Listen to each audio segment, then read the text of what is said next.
యేసుక్రీస్తు బోధనలు అందరికీ ఆచరణీయమని senior gastroenterologist doctor Shankar Sharma అన్నారు.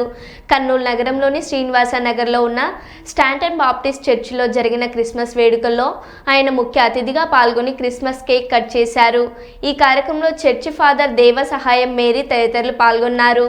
ఈ సందర్భంగా జరిగిన సమావేశంలో senior gastroenterologist doctor Shankar Sharma మాట్లాడుతూ, దేవదూతగా యేసు ప్రభు భూమి మీదకు వచ్చినప్పటికీ సాధారణ మానవుడిగా జీవించారని చెప్పారు. చర్చి వద్ద మన రివరెండ్ ఫాదర్ దేవ సహాయం గారు, ఆయన భార్య మేరీ గారు మరియు ఇంకా ఇతర వ్యక్తులతో కలిసి ఈ క్రిస్మస్ సెలబ్రేషన్స్లో భాగంగా రేపు జరగబోయే పర్వదినము క్రిస్మస్ సందర్భంగా కేక్ కట్ చేసి వాళ్ళందరికీ కేక్ ఇచ్చి వాళ్ళందరికీ క్రిస్మస్ శుభాకాంక్షలు అభినందనలు తెలియజేయడం జరిగింది. ముఖ్యంగా రేపు క్రీస్తు పుట్టినరోజు అంటే దేవుడు ప్రత్యక్షమై నా బిడ్డను నా సంతానాన్ని భూమి మీదకి పంపిస్తున్నాను అని చెప్పిన తర్వాత వర్జిన్ మేరీకి యేసు ప్రభు జన్మించడం జరిగింది. యేసు ప్రభు ఎన్నో కష్టాలు పడ్డాడు, మానవునిలాగే జీవించాడు. దేవదూత అయిన ఆయన ప్రపంచానికి మానవ జాతికి బోధించింది ప్రేమ మరియు ఆనందము, సహాయం చేయడము, సేవ చేయడము, మంచి మార్గమున ఉత్తమ మార్గమున నడవమని బైబిల్ ద్వారా తెలపడం జరిగింది. బైబిల్ అనే పవిత్ర గ్రంథాన్ని ప్రతి ఒక్క పౌరుడు మతాలకు కులాలకు అతీతంగా బైబిల్ చదవాలని, దాంట్లో ఉండే ఉత్తమ సారాంశాన్ని గ్రహించాలని నేను కోరుకుంటున్నాను.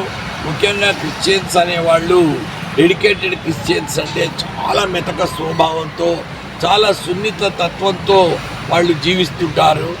అదే రకంగా క్రిస్టియన్స్ మన దేశానికి కూడా ఎంతో సేవ చేసినారు.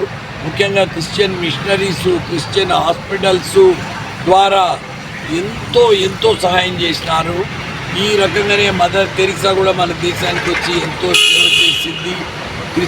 చర్చల ద్వారా కూడా ఆ మత ప్రబోధంలో కూడా ఎక్కడ తప్పు అనేది ఉండదు.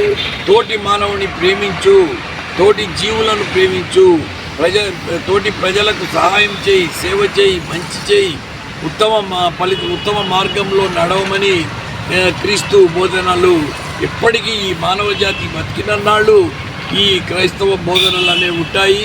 అందులో పరమత సహనం అనేది మన దేశంలో చాలా అవసరము. ముఖ్యంగా ప్రపంచంలో ఈ మంచి మార్గంలో నడవకపోవడం వల్లే యుద్ధాలు, అసహనము, అశాంతి మరియు ఒకరినొకరు ద్వేషించుకోవడం జరుగుతూ ఉంది. ఈ రకంగా మనం క్రిస్మస్ సెలబ్రేట్ చేసుకుంటూ ఆ యేసు పుట్టినరోజును జరుపుకొని ఆ రోజు అందరూ ప్రార్థనలు చేసి ఆ యేసు చెప్పిన మార్గాన్ని గాన మనము కరెక్ట్గా అనుసరిస్తే నిజంగా మన దేశంలో పరమత సహనము, ఒకరికొకరు సహాయం చేసుకునే గుణము ఇంకా పెరిగి మన దేశము అభివృద్ధి చెందిన దేశాల నడుమ నిలుస్తుందనే ఆశాభావంను వ్యక్తీకరిస్తూ ఇక్కడ క్రిస్మస్ సెలబ్రేషన్స్ స్టార్ట్ చేయడం జరిగింది.